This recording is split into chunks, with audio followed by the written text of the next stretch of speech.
Welcome to our second meeting on price objections.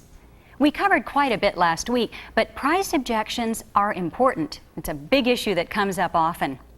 If you recall, we left off discussing what happens when the problem is budget instead of value. We said that it's still too early to mention financing, and we agreed the logical question to ask is, how much do you want to spend today? Now, in response, our customers will generally give us a figure. Let's say it's $200 less.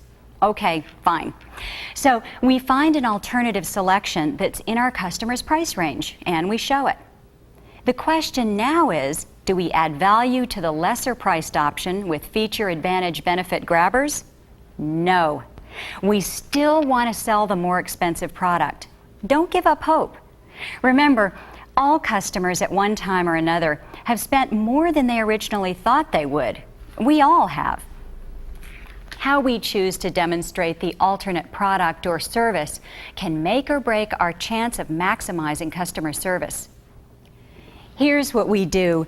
We keep the more expensive sample with us, let's say a faucet, when we show the lower priced alternative. Without doing anything to enhance the value on the lower priced sample, we say, how about this one? Our customer may very well see the lower priced alternative as less than appealing and decide to go with the original faucet. After all, we've worked very hard to sell that faucet, and our work will usually pay off.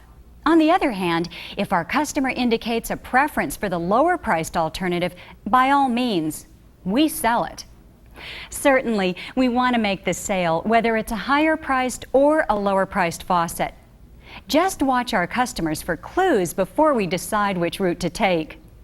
If our customers hesitate at all on the alternative, either verbally or physically, attempt to make the sale on the original faucet.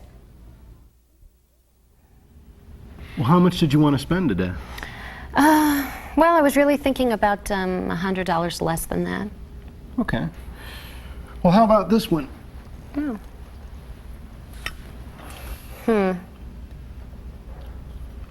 You know what, Mike, I think you were right. I think the other one is really what I was looking for. I think I better go with that one. Okay, great, Mrs. Harris.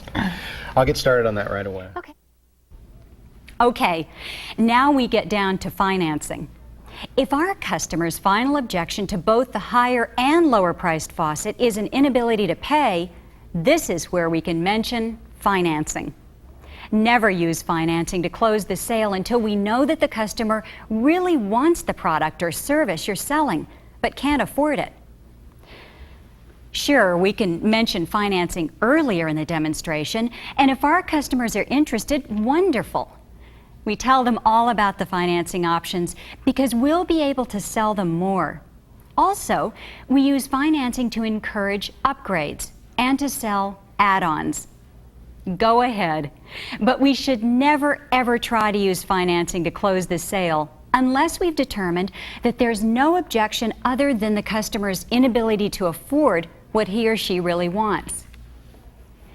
It's a complex subject, so we'll be discussing more about when and how to offer financing at another meeting.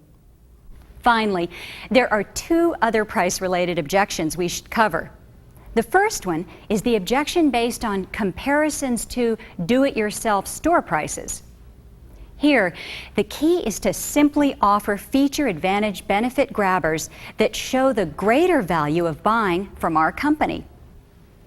For example, we'll go to their house, remove the old water heater, and then cart it away.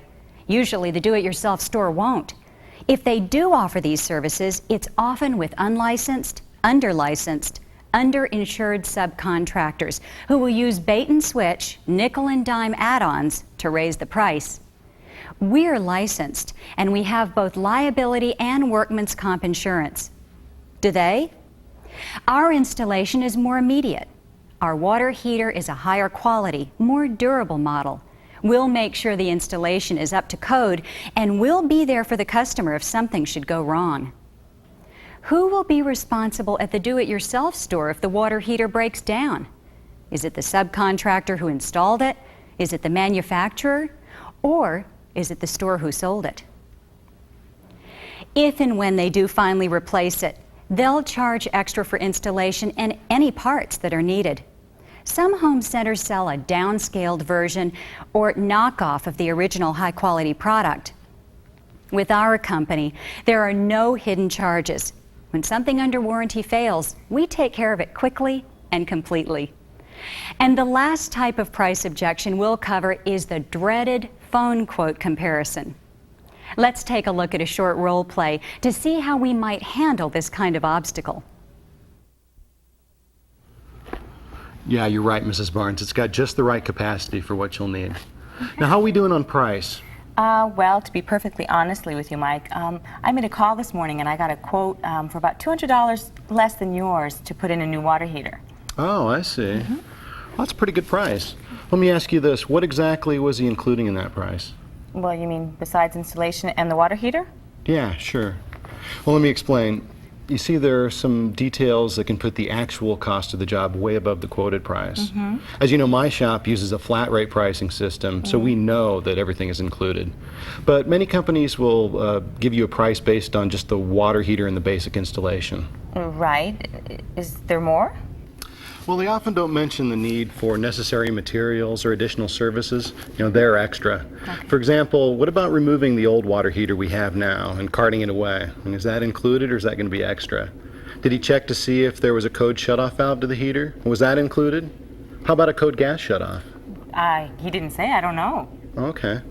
And which one did he have in mind? I mean, is it the same capacity tank that we're considering? Did he size it to fit your needs? Did it have the same brass drain valve for durability? And, you know, what kind of warranty is he offering? Is it just on the tank? How about the controls and reinstallation? Yeah, I get it. I get it. I'm beginning to wake up here, Mike. Oh, I didn't realize there was such a difference between water heaters. Oh, gosh, don't feel bad. No, it's not something you buy every day. No. Well, how about a service contract to protect the investment you're making on our new water heater?